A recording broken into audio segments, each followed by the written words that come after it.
È una storia che ha per luogo, c'è una prova, se lo dico, una storia, voi dite che ha per luogo. È una storia che ha per luogo, la sapete tutti.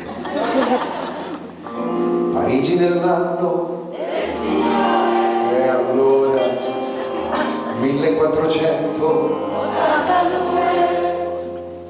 ultima storia d'amore e di passione. Vado io.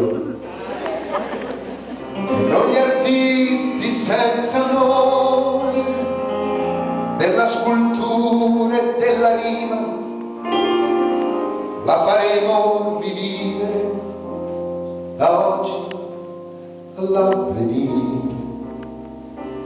È questo il tempo delle cattedrali,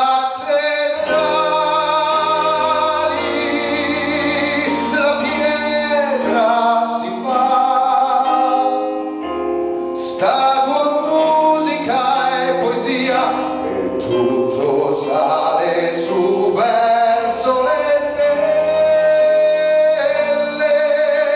su mura e vetrate, la scrittura e architettura,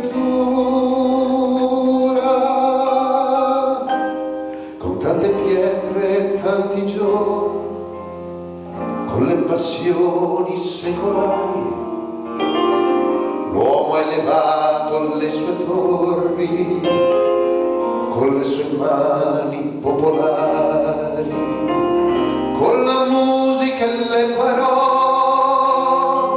ha cantato cos'è l'amore e come vola un ideale nei cieli del domani.